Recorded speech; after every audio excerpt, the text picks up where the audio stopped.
Hey, yo, what up? Welcome back. This is not a podcast. It's just my thoughts with Rob Markman. Now, Young Thug has had a hell of a week. We had a ton of his jail calls hit the internet. His interrogation audio has also been a big topic of conversation. The public is weighing in on whether or not he should be considered a snitch or not. And there's a lot of talk about his relationship with Gunna and what Gunna did with his plea agreement to get out of the YSL Rico case.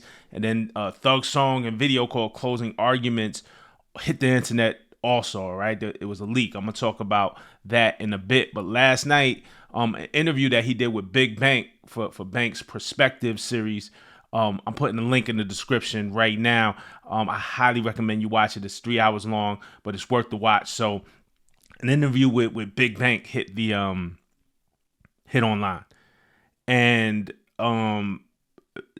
Bank did an amazing job, man. He did such a phenomenal job. This is why interviews are important. This is why hip hop media is important. This is why it's important to sit down and talk to journalists, and not necessarily that Bank is a journalist per se, I guess, in the trained format, but he has absolutely been in media for a number of years. I mean, he's great. Like, you know what I'm saying? Like, and he was amazing last night in that interview. Bank started off asking Thug about his mentality. And they had a long conversation about Thug's childhood, about him growing up with 11 siblings and feeling rejected by his aunts and uncles when they would go over to their home, because it's just a lot to host 11 kids. They eat all the food, not because they were rude or greedy, but how do you make food stretch? You know what I'm saying? When you might have 3 kids in your home and have enough to feed your 3 kids, but then 11 cousins come over and you got to make the food stretch. How do you make food stretch? Thug talked about when he was young that his aunts and uncles would say, oh, the kids carried roaches and just things like that. Things that when you grow up in poverty, I mean, these are stories that we heard that we know firsthand if you grew up in that type of poverty. But Thug said that rejection made him seek love and loyalty from friends in his neighborhood at a young age. He said he didn't fault his family for it at all. He grew to understand, but it still was a feeling of rejection, and that rejection made him seek love and loyalty from friends in his neighborhood. He talked about watching his brother get shot and die right in front of him when he was 9 years old. And then his brother's funeral was on Thug's 10th birthday. So Thug was 9 at the time. I guess about a week later, they're planning the funeral, and it was about a week out from his 10th birthday. So 9 years old, watching his brother die right in front of him, and then having to spend your 10th birthday at your brother's funeral. It's a tough thing. It's all trauma, right? Thug said that he thought he was whole, because a lot of the questions are, man, what's going on with Thug, man? Like, man, what is going on with him? And Thug has said that he thought he was whole. He thought he was all right into this situation. But Bank, and back to Bank, because this is a lot about Bank and giving praise to Bank. Bank pushed back. He challenged Thug. He didn't attack him. It wasn't like a gotcha interview or anything like that. But really just a masterclass of how to sit, listen, but still offer perspective and hold somebody accountable. He pushed back and he told him that he felt like Thug, asked Thug if he prayed to get out of jail. Like, hey, when you were in jail, were you praying? And Thug said, of course. And so, Bank was just like, yo, when you got out, I don't feel like you accepted your blessing to get out, to be able to put this case behind you was a blessing. And he's acting like he didn't learn his lesson. I'm going to play just a snippet of it. I'm not going to play too much. Hopefully I do not get flagged for this. It's a 3-hour interview. My intent is not to make my video be in the place of watching this. I suggest you watch this. So, but I'm just going to give you a little taste. Cause I'm going to keep it real with you, son. Like, coming out of jail, and we're like, man, what the fuck is this nigga doing, bro? Like, it's like you ain't learn your lesson. And all this shit going on, hearing these calls, talking on the phone, like, what the hell wrong with this nigga? Like, a nigga, I know you was in there praying, right? Absolutely. Like, it's like, do you not understand your prayers got answered? Yeah, you understand that, but you also listening to people tell you, like, well, you the wizard. You ain't going to prison. And then you got to understand, man, I was in jail 3 years, bro. Like, I was praying 3 whole years. At some point, I started thinking, like, the prayers ain't working. You got to understand that, too. Boom. So Thug also talked about the leaked jail calls, or not leaked, but the jail calls that are now online, and you know, he talked about how it makes him feel hearing them, and he admitted that he was tripping, but also that he was in there facing a terrible circumstance. I had said something like that in my earlier videos, because I'm just thinking, I'm just like we're hearing this, and obviously we're entertained by it. Like, let's be real, we're entertained by it. That's why these things go so viral and negativity spreads faster.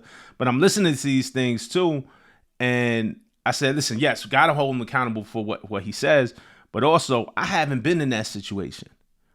Most of the people listening and consuming this stuff haven't been in those situations, faking a RICO, having your freedom on the line. I have family members who have been in and out of prison. You know, I got a cousin who was doing life in prison, so I just kind of put myself in their shoes. And sometimes if you got people who are in prison for a long time or jail for a long time, you know what them jail calls are like. They're you know, sometimes you just sit there and listen and you let the person vent. So, you know, it wasn't to excuse Thug when I said that, but it was just like, man, well, what is he going through? And he talked about some of that in this interview. You know, we'll play some. And then I might go to court and just get body slammed by the motherfucking judge, bro. And then I just got to come back to the jail. Now I'm on the phone with somebody that I love, whoever it is I'm on the phone with, and they like, man, goddamn, bro, you know, goddamn, they say, this nigga right here been up pulling up on bro. This nigga pull up. Of course, I'm just like, bro, I just got body slammed by the jail. I'm just feeling how I'm feeling, bro. I'm just saying what I'm saying. Like, I ain't even tripping on that. I'm just saying what I'm saying. And I done told all these niggas these same things.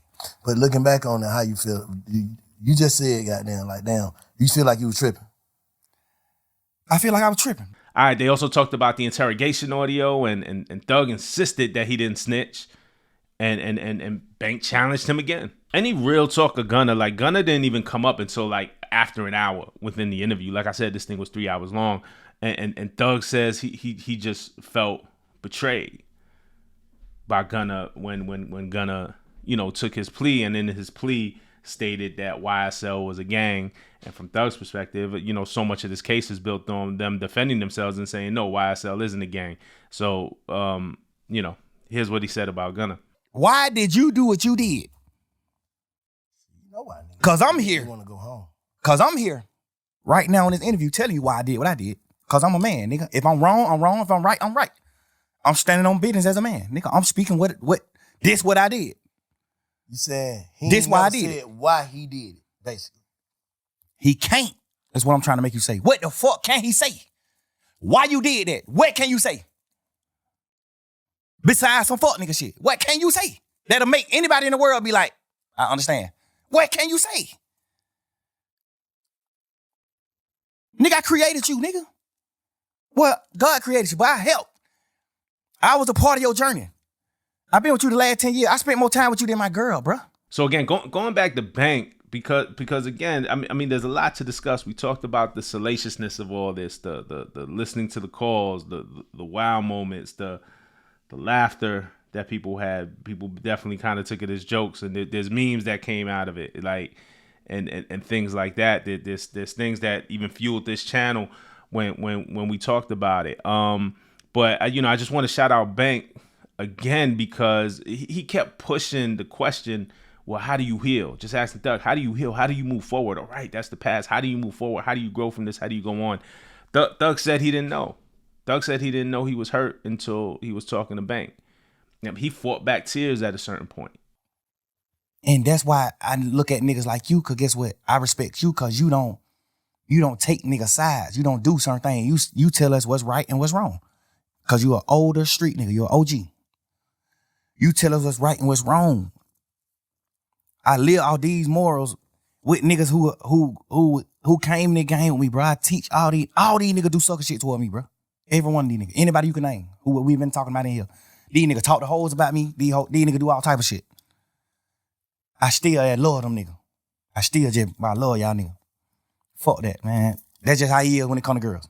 It's all right. I love him. That's just how he is. That's just how he is. But I'm saying, a nigga gonna carry that shit forever, a nigga gonna try to heal.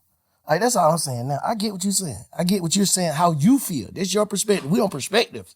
So you give me your perspective on how you feel and how you was raised, the shit you stand on. But how do a nigga move forward? Because a nigga ain't, like, that shit, you can see that shit consuming a nigga. Where the music at, Slime? You just played me some hard ass shit now. Why that shit ain't that? The fuck is a nigga thinking about? Cause I just don't got my twin, bro. I don't got my friends, bro. I'm just fucked up, bro. I'm fucked up, bro. The nigga who I be with every day, I don't got him no more, bro. I'm fucked up, bro. So that's how powerful this interview got, man. And Bank, you could tell that he really cared. You could tell that he really wanted to give Thug space to express himself, but also hold him accountable and bring a positive resolution. He talked about unifying the city, and they talked about Thug and Lucci's differences, and whether or not that divided the city, and this Thug wanted to divide the city because that's what was alleged against him, and Thug talked about all the ways that he's worked and all the ways that he hopes to bring the city together. Again, I think Bank was the only one who could have done this, or maybe not the only one. There might have been a couple of others, but I think Bank, one, being in the music industry, having ties to the street, in his past life, just being from Atlanta, and I don't even know. Let me not even go to there because I'm not gonna speculate on Banks' past life, but just being from Atlanta too, knowing the landscape, knowing the politics, speaking the same language, having that shit like it's important. I don't think Thug opens up like this to anybody else. Or very few others. Like I think it had to come from somebody from Atlanta who's respected, who's a bit of an OG, who's been there, done that, who's seen it all, and things of that nature. So again, I thought he did an amazing job. And then he asked about the music. He asked about the things that I think most of us care about the most. If you look back when I did my Money on Money video after him and Future dropped that single and that video, I said I wanted more from Thug in his comeback single. He just went through some unprecedented shit. How do you put that perspective into your music? And I felt like Money on Money was kind of cliche in a lot of ways. And it's not to judge him. Maybe he couldn't. I don't know. Maybe he couldn't tap into that. Maybe he thought people didn't want to hear that from him. But just watching this interview, seeing this human side of Thug, and honestly, not to see him emotional, right? Because we don't want to, this is not trauma porn. This is not for the trauma porn of it. We don't want to see somebody beaten down, but it's like he's going through some real shit. And y'all out there, the world, like everybody going through some real shit and needs some healing. We all need a bit of healing. And I think if he could tap into that, I think that music is going to connect to folks for real. The interview connected. For me. I'm interested to see what y'all say when y'all watch it, but the interview connected for me. And it's not that you have to agree with everything that he said. That's not what I'm saying. Or it's not like you have to disagree. There are people who are going to be like, man, nah, man, I feel like Thug is a snitch. He was in interrogation. He was talking to those police. You're not supposed to talk to police when you're from the street, blah, blah, blah. Like, people will argue that, right? I've said before, that's not my area of expertise. That is not my ministry. That is not for me to make a judgment on. I've never been in that situation. What I'm saying is, whether you agree with him or don't, and at least it starts a conversation. It gets you to a place of kind of moving forward, getting this off your chest, getting this out in the public, offering perspective. And again, even if you don't agree, hey man, I don't agree with him, man. What he did was wrong, but I see where he's coming from, or I might have seen why he did that, or I might agree with part of why he did that, or whatever. It's just the conversation like opens up more things instead of just being odds in that opposition. And maybe this conversation, maybe hearing this might bring him and him getting this off his chest too, might bring him and Gunna closer to some type of resolution. Maybe they'll never fuck with each other, but maybe they could at least talk. Hey man, this how you disappointed me. This how you fucked up. Hey man, this way I fucked up at. Hey man, this way I thought I was doing right. This way I thought you was doing wrong. It just gets it to a better situation. But the interview connected. At least we see his perspective. We see the humanity of it all. Now, I just want to talk about closing arguments too before I close this video, because when I first heard it, that's the song that leaked out in the video that leaked out. When I first heard it, I was like, nah, this ain't it. This ain't it. Sonically, I just think the pocket was wrong. It felt slapped and thrown together. It felt very reactionary. Thug wasn't really hitting those pockets like we used to him hitting. He was just getting shit off his chest, and it just kind of felt sloppy and emotional in the wrong type of way. Overall, as a song, that's just how I took it. But I just felt like, and it had depth in it towards the end too, and I felt like it needed more of that. It just felt like rushed out. The mix wasn't great, but it did leak. So I don't know if Thug planned that leak, if it leaked out, if he meant for that to come out. He definitely went as far as to shoot a video for it, but did he mean for that to come out? Like, we don't know. The part that everybody talked about, right, was in the verse. I think it's verse 2, when he's like, Gunna a rat, Yak a rat, Slug a rat, Woody a rat. Fuck that Obama.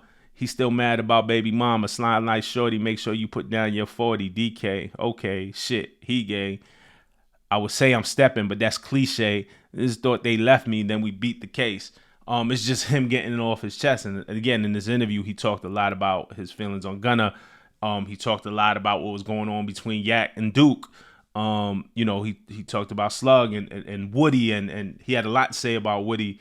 And even though he says here Woody is a rat, even in the interview, he's like, man, he don't all the way hold Woody responsible because Woody's mental illness, but and that's what you get from the interview. And I'm like, damn, I wish the song had more of that, even more perspective, right? So that's the part that people really latched into. He just start calling people a rat, Gunna a rat, Yak a rat, Slug a rat. But the more interesting part, the more part that correlated to this interview and made even more sense after I heard it, was the third verse. When the beat changes and he starts to sing, and he says, my homie traded for a freak, and I gave them everything they need. At night, I cry myself to sleep. Gotta wake up and change my sheets. I wear my heart outside my sleeve. She yelling, free me till I'm free. How I get more love from a freak than I get from niggas that I grew up with in the streets, or that I get from niggas that grew up in the streets with me. It kind of goes back to the interview where he just talks about the way he craves loyalty from those who are around him, and what he felt he did for those people who are around him. And how they let him down when he was at his lowest. Again, I'm not saying agree with him or not agree with it. Like, this is not what this is, but it gives perspective, and I think the right conversation.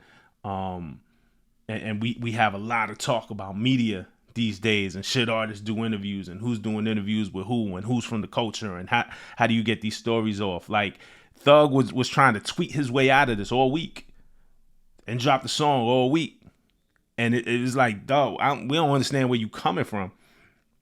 And then he sits down with somebody like Bank, has a real conversation, and then it's like, oh, okay, I get it. I see. But yeah, I didn't think Closing Arguments was the right song. Just the execution wasn't great. But I think the way Thug grows from this, and I hope that he really begins to tap into something real. But, again, a big part of this was just I was so impressed. I was so moved from Big Bank. I'm somebody who do a lot of interviews. I've got a lot of classic interviews under my belt, a lot of stuff that people say that impacted him. And from somebody who's been in that seat and now know how it go, I'm watching this and I'm kind of marveling at what he's doing. And I'm taking notes too, because I'm just like, I'm still learning every day. As great as I am and as great as I've been, I'm still learning every day. So I watch the way Bank conducted himself, and I'm inspired by that. I'm inspired by the conversation. It leaves me with hope that we could get to a better place. And this media thing is really important, man. A lot of people try to trivialize this. It's really important. And most of all, I hope Thug is okay. I hope Gunna is okay. Definitely hope like this don't lead to no bullshit, and I don't think it will. And it could lead to bringing people together, man. And honestly, what we in it for is just making better and better and better music, better for the culture. But the interview was great, so check it out if you haven't checked it out. And that's it. Let me know what you think in the comments. All right. Until the next time, we've been putting a lot of work in. We're putting a lot of videos out. And it's not gonna stop, man. I appreciate all of y'all for y'all support. All right. Peace.